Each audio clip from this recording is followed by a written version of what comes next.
နောယထာမင်းသည်မြမသမိုင်းတွင်အလွန်ထင်ရှားသောဘုရင်တစ်ပါးဖြစ်ပြီးပုဂံခေတ်၏ပထမဆုံးသောစည်းလုံးညီညွတ်သောမြန်မာနိုင်ငံတော်ကြီးကိုတည်ထောင်ခဲ့သူအဖြစ်လူသိများသည်အနောယထာမင်းသည်ခရစ်နှစ်1044ခုနှစ်မှ1089ခုနှစ်အထိနန်းဆန်ခဲ့ပြီးပုဂံထီးနန်းကိုအုပ်စိုးခဲ့သည်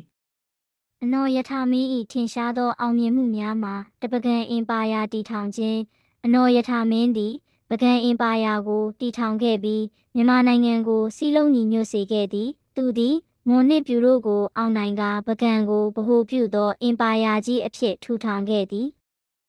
နှစ်ထေရဝါဒဗုဒ္ဓဘာသာကိုပြန်လည်ထွန်းကားစေခြင်းအနောယထာမင်းသည်ဟု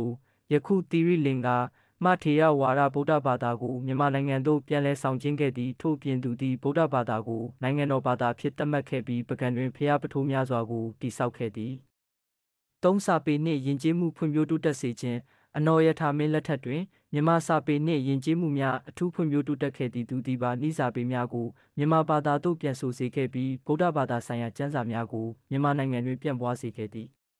လေးစစ်ရေးနှင့်နိုင်ငံရေးအောင်မြင်မှုများအနော်ယထာမင်းသည်စစ်ရေးတွင်ထူးချွန်ပြီးအနီးဝန်းကျင်ရှိနယ်မြေများကိုသိမ်းပိုက်ကပုဂံအင်ပါယာကိုကျယ်ပြန့်စေခဲ့သည်ထို့အပြင်သူသည်နိုင်ငံရေးတွင်စနစ်တကျအုပ်ချုပ်မှုစနစ်ကိုထူထောင်ခဲ့သည်အနော်ယထာမင်းသည်မြမသမိုင်းတွင်အရေးပါသောမင်းတစ်ပါးဖြစ်ပြီးသူ၏လက်ထက်တွင်ပုဂံခေတ်သည်စီပင်သာယာခဲ့သည်သူ၏စွမ်းဆောင်ချက်များကြောင့်မြန်မာနိုင်ငံသည်ဗုဒ္ဓဘာသာနှင့်ယဉ်ကျေးမှုတွင်ကြီးမားသောအထောက်အကူပြုခဲ့သည်